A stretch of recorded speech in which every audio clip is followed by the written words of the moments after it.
Let's mic CM साहब। Let's mic CM साहब के साथ मैं शिवांगी। आज सुनिए देश के कुछ खास राज्यों के मुख्यमंत्रियों और पूर्व मुख्यमंत्रियों के एक्टिविटीज के बारे में। सबसे पहले दिल्ली की मुख्यमंत्री रेखा गुप्ता ने गुरु पूर्णिमा के अवसर पर वाल्मीकि मंदिर पहुंचकर अपने गुरु का आशीर्वाद लिया और दिल्लीवासी को शुभकामनाएं दी। रेखा गुप्ता ने कहा कि जीवन में गुरु का होना अत्यंत आवश्यक है और उन्हें दिल्ली में चल रहे विकास कार्यों को लेकर गुरुजी से लगातार मार्गदर्शन और सलाह मिलती रहती है। उन्होंने कहा कि गुरु और संतों के आशीर्वाद से ही व्यक्ति तथा समाज को प्रगति का मार्ग मिलता है। जीवन में गुरु धारण करना बहुत ही महत्वपूर्ण होता है और आज गुरु पूर्णिमा का दिन है। मैं यहाँ वाल्मीकि मंदिर में गुरुजी के दर्शन करने के लिए पहुँची हूँ और गुरुदेव का आशीर्वाद सदैव हम सबके साथ बना रहता है। उनका मार्गदर्शन, उनका हमेशा से दिल्ली में हो रहे कामों के प्रति उनके विचार हमें मिलते हैं और मैं सभी दिल्ली वासियों को बहुत ढेर सारी बधाई देती हूँ, शुभकामनाएं देती हूँ गुरु पूर्णिमा की। और संतों के चरणों में, गुरु के सानिध्य में ही हमेशा आगे बढ़ने का रास्ता है। इस दिल्ली को विकसित करने का रास्ता है और भारत को आगे ले जाने का है।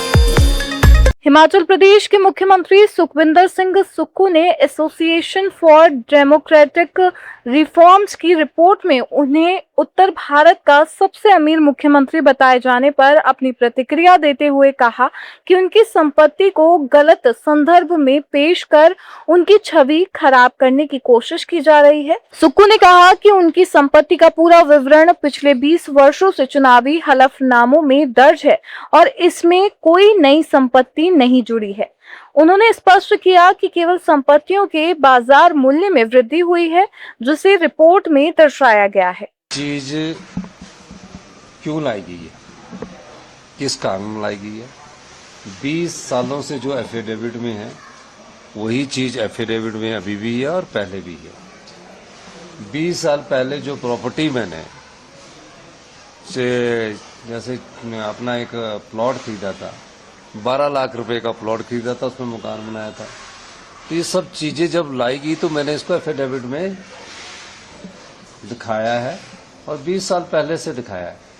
तो ये प्रॉपर्टी की जो कीमत उस समय थी उसमें वैल्यू ऐड हुई है, ये उसकी वैल्यू को उन्होंने नापा है। पर ये दिखाना कि उत्तर भारत के सबसे वो है धनवान है, तो ये किसी ना किसी तरह छवि को खराब करने की कोई राजनीतिक चाल मुझे नजर आती है। मैं ये कहना चाहता हूँ। और ये तो 20 साल से एफिडेविट में हमेशा आ रही है, पर उसमें एक डिग्री नहीं दिखाई है। मैं चाहूँगा कि वो डिग्री भी दिखाई जाए कि उसमें मैंने लॉ भी की है, एमए भी की है पॉलिटिकल साइंस में, तो उसमें एमए पीएचडी दिखाया, तो थोड़ी सी उनकी भी जानकारी थोड़ी गलत है। लेकिन इसमें कोई नई प्रॉपर्टी का ऐड नहीं हुई। जब से मैं मुख्यमंत्री बना हूँ तो मेरी प्रॉपर्टी कम हुई है। वो अगले साल के एफिडेविट में आपको, जब हम चुनाव लड़ते हैं उस समय के एफिडेविट में आ जाएगी। तो ये चुनाव का एफिडेविट प्रकाशित किया गया है और इस चुनाव के एफिडेविट को इस तरह प्रकाशित किया। दिल्ली के पूर्व मुख्यमंत्री अरविंद केजरीवाल ने छात्र प्रदर्शनकारियों का समर्थन करते हुए केंद्र सरकार पर वादा पूरा न करने का आरोप लगाया। केजरीवाल ने कहा कि 2 केंद्रीय मंत्रियों और कॉकरोच जनता पार्टी के 2 प्रतिनिधियों की मौजूदगी में हुई संयुक्त प्रेस कॉन्फ्रेंस में पूरे देश के सामने घोषणा की गई थी कि छात्र आंदोलन से जुड़े सभी एफआईआर वापस लिए जाएंगे। उन्होंने आरोप लगाया कि मोदी सरकार अपने वादे से मुकर गई है और सभी मुकदमे तत्काल वापस लेने चाहिए। के समर्थन में सबके सामने, पूरे देश के सामने जॉइंट प्रेस कॉन्फ्रेंस हुई, जिसमें उनके 2 मंत्री बैठे थे, सीजेपी के 2 लोग बैठे थे, जिसमें पूरे देश के सामने कहा गया कि इन बच्चों के खिलाफ जितनी भी एफआईआर हुई है आंदोलन की, वो वापस ली जाएगी। तो इसका मतलब मोदी सरकार ने झूठ बोला। मोदी सरकार को वापस लेनी चाहिए, सारी एफआईआर विड्रॉ होनी चाहिए। बच्चों को क्यों परेशान किया जा रहा है, क्यों तंग किया जा रहा है बच्चों को? सर, दिल्ली पुलिस कह रही है उसमें 2800 लोग ऐसे भी हैं जो पहले से क्रिमिनल बैकग्राउंड के हैं। कैसे पता चला? कुछ भी सोर्सेस से आया है, फेस डिटेक्ट करके सोर्सेस से आया है, पुलिस का कोई बयान नहीं आया। सोर्सेस से तो रोज ये सारी सरकारी सोर्सेस से चल रही है। कोई बयान आया हो तो दिखा दो। पुलिस का कोई बयान नहीं है, मैंने पढ़ा था। सोर्सेस से सवेरे कहते हैं, सोर्सेस से शाम को कहते हैं, हमने तो कहा। महाराष्ट्र के मुख्यमंत्री देवेंद्र फडणवीस ने लोकसभा में विपक्ष के नेता राहुल गांधी के बयान पर प्रतिक्रिया देते हुए कहा कि उन्होंने उनका भाषण नहीं सुना क्योंकि उसमें ठोस बात नहीं होती। सीएम ने कहा कि विपक्ष का काम आरोप लगाना है और यदि कोई कमी है तो उसे उठाना चाहिए, लेकिन केवल आरोप लगाने से युवाओं का भला नहीं होगा। उन्होंने सवाल किया कि राहुल गांधी ने देश के युवाओं के हित में क्या सकारात्मक सुझाव या समाधान दिया है। मुझे ऐसा लगता है, मैंने तो राहुल गांधी का भाषण सुना नहीं क्योंकि मेरे पास इतना समय नहीं है कि मैं उनका भाषण सुनूं, क्योंकि उनके भाषण में रहता तो होता तो कुछ नहीं है। कोई भी विपक्ष का नेता जब बोलता है आरोप जरूर करे, कोई गलत बात हो तो उसके ऊपर जरूर बोले, टिप्पणियां भी करे, लेकिन आपने देश के युवाओं के लिए सकारात्मक क्या बोला है?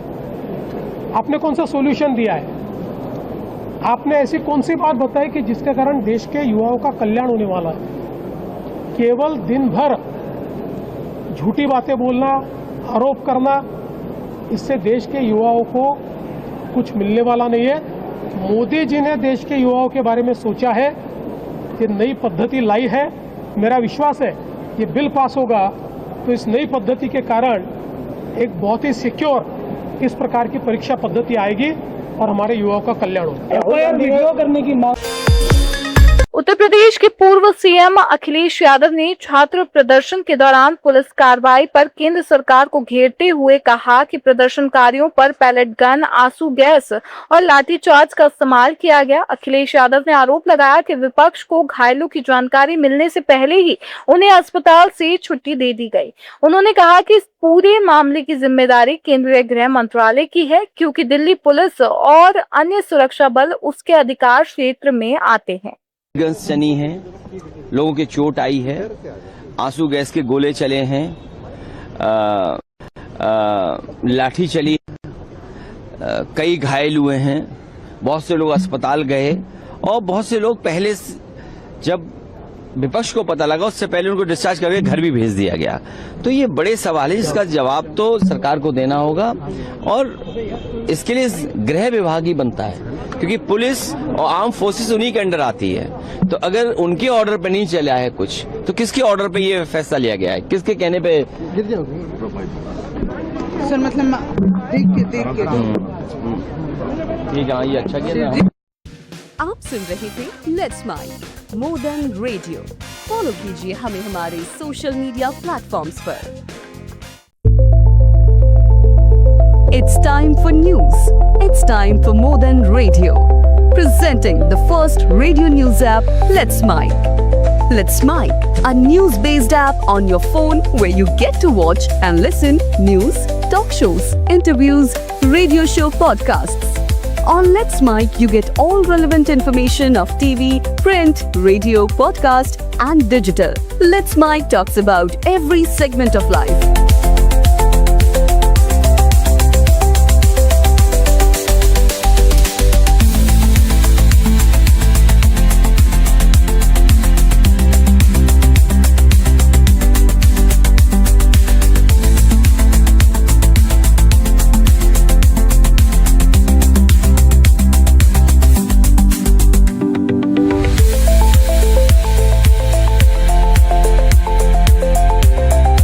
Download the app now from Play Store. Available both on Android and iOS mobile phones.